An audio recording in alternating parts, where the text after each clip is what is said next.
Here again today. I'm going to show you today 5 tools that I use to make my 3D print work art, and most of them are free, so that's good, isn't it? And what you'll get from this is you'll see what I make and how I make it, the tools I use, and then you can go on and use these tools or other tools to make your own 3D prints, because we're in such a cool world now that we can, if we have a 3D printer or we can send off for a 3D print, we can make our own products. So without further ado, I'll show you some slides first. So this slide is it's a 3D metal ant, yeah, a red fire ant, and I made this in 3ds Max. I don't have a metal 3D printer, so I sent it away to a company called shapeways.com, who are very good, and you can print in a whole array of 3D materials. So you don't even need a 3D printer in your house or where you are. You can send off to get a 3D print done, and that's good because it also takes out a lot of the technicalities when you're doing 3D printing, you know, the breakages and things like that. So the next slide is a bumblebee, a metal bumblebee, and this lake is in Fort William in Scotland. So I took a sort of photograph like this to market it because I sell it on my shop, so it looks nice outside.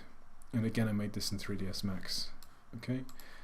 Quickly, this slide is part of my 3Z universe, and I made this last year in the summer in 2016, and this is the floating city, the 3Z floating city, and it's kind of a model kit as well. So I'm going to start getting these as products and selling them on my shop as well. So not only people look at my artwork and they can get 3D prints of my artwork, they can also perhaps get the 3D files to print out.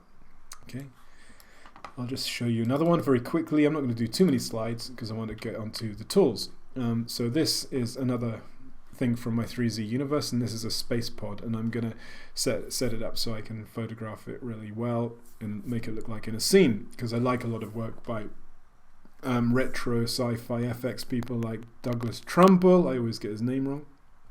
You should check him out. He did 2001: A Space Odyssey. He directed a film called Silent Running, which is a really awesome film, and he also did a recent film which I've forgotten, and it's called The Tree of Life. That's right. And he did what's called practical effects. So rather than CGI, he made these big ink things that he actually pioneered in 2001. Anyway, these pictures are, I'm starting to paint my 3D models, yeah, and I'm going to get some decals or decals to put on these as well, and then set them up in a 3D print environment, a photographic environment to make a cool photograph. Okay, and ta-da, this is just the 3D printer that I have at the moment. It's nothing special. It's called a Wanhao Duplicator i3 desktop 3D printer. It's from China. A lot of people kind of slag these Chinese printers off, but they can make decent enough prints. I'm making a print down here, which is a part of my 3Z universe again, and it's got black primer, and I've been trying to smooth out some of the rough stuff on it as well. That's a Pritt stick, because you put the Pritt stick on the bed to make the print stick, and then that's a spatula. Anyway, so that's 3D printer, and that cost me about £300 to have. So I've used a lot of Ultimakers, but they're over 1,000. All right, so now I'm gonna, without further ado, we'll go to the tools. So tool number 1 that I use is called 3ds Max. You can't see it up there, but it's called 3ds Max. I only have the 2015 version because I didn't upgrade it. I haven't upgraded it yet. I've used the newer versions for commercial work, because what you can do is you can rent it out for the license for a month, because in about 2015, 2016, 3ds Max stopped you from buying the license, I think, for a year, so I just couldn't be bothered, and I thought if I'm doing commercial work I can just upgrade. But 2015 has a lot of good stuff. Really what I like it to use it for is poly modeling. So you can see the space pod in CGI here. This is the one I made for the 3D print. Let's enlarge it. So as you can see, it can make a product. And as I say, 3ds Max is quite expensive, and if you're starting out and you don't really want to learn that much, because I do a lot of 3D graphics work as well, you don't really need 3ds Max so much. But if you want to do really high-end work or get it sort of have studio skills. For studios, you can learn 3ds Max or also Maya as well. So that's 3ds Max. So tool number 2 is Blender. And as you can see, there's a figurine in Blender that I'm messing around with, which is actually another piece of software that I'm going to talk about later. So Blender's very good, and the good thing about Blender is it's completely free. And unlike 3ds Max, which you need to get a sort of other component Autodesk product called Mudbox to do sculpting, because 3ds Max isn't that good with sculpting. With Blender, you can make some really, really good sculpts with it.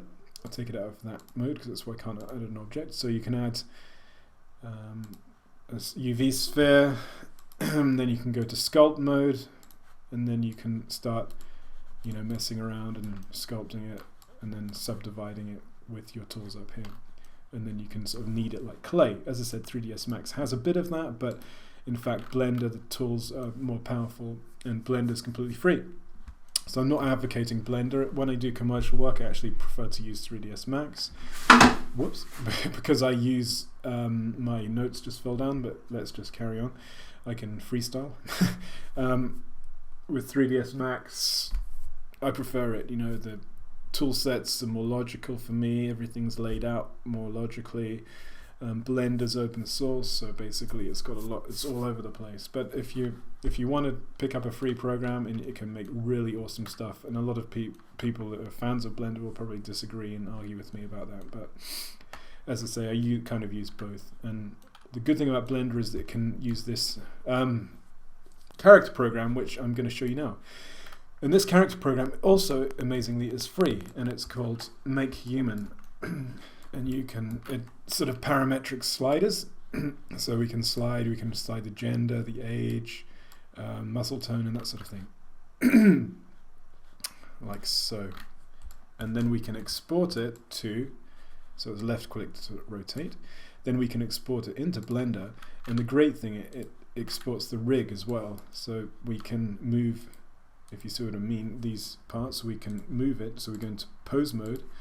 Then we can move the parts, so we can actually pose our model. And the great thing about this is that once you've got the model in Blender, you can actually import it into 3ds Max without the rigging. You can then add things like helmets and articles of clothes, and then you can make a really nice 3D print, which I'm probably going to do. I'm going to make some characters for my 3Z universe using this, because it means you don't have to always reinvent the wheel. You don't always have to make a character.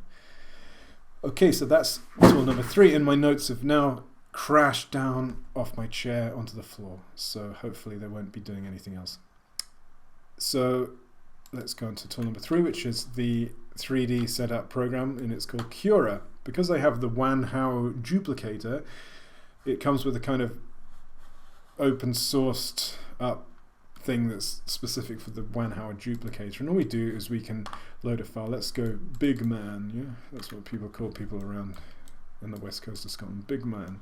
So here's the man, and we can obviously, some of you might not know about 3D print, how setting up 3D prints, so you have to sort of lie it in the correct way, so it's going to use the least supports, but that's another lesson. There we go. So that's got the layers, and the supports are coming up here, yeah, because the 3D printer can't print in midair, so it uses this like that. So that's completely free as well. So the only thing I've had to pay for so far is 3ds Max, and that was a while ago, because I don't really I pay for it when I need commercial work, then I do get the upgrade. So that is 1, 3ds Max, 2, Blender, 3, Make Human, and 4, Cura. And then 5 is kind of cheating, but the 5th tool, which is also free-ish, is affordable, is drawing. Yeah, drawing. And that is something I really advocate, because drawing, you can pick up a piece of paper and you can do your ideas. And that's a tool that you can make your 3D objects be born. I'm just trying to be grammatically correct here. You can make your 3D objects be born from just doing a sketch. Then from the sketch you can take the sketch as a scan into 3D, or you can look at it just with your hand and then start making 3D objects just from a pencil or a pen on paper. I think it's so direct. I hate doing sketch designs on Photoshops, on tablets. I don't know if you are the same. I like to just get a piece of paper and just do that. And then there you go. So that's the 5 tools. Let's go over the tools again. So tool number 1 is 3ds Max. So that's this one. So I use that for quite heavy work, very detailed work. Blender, I tend to sort of use that basically for character stuff because it ties in with Make Human, and then I can export it from Make Human into 3ds Max. And then again, that tool's free. And then again, Make Human is free, so that's good. So that's tool number 3. Tool number 4 is Cura, which is free, but you need to have a 3D printer at home to use it. If you don't want to get into the technicalities of 3D printing at home, and don't really want to afford anything, as I say, mine was £300. It does okay stuff. Ultimakers are $1,000. They're very good, but I'm kind of finding that Wanhao does compare. It still makes good stuff. If you don't want to do that, you can again send away to something like Shapeways, shapeways.com, and print in any material you want. Okay, but then again, that costs you. And then finally, it's drawing, and with your pencil. And I really advocate this. If I lost everything tomorrow, I'd be happy because I'd have a pencil and a pen.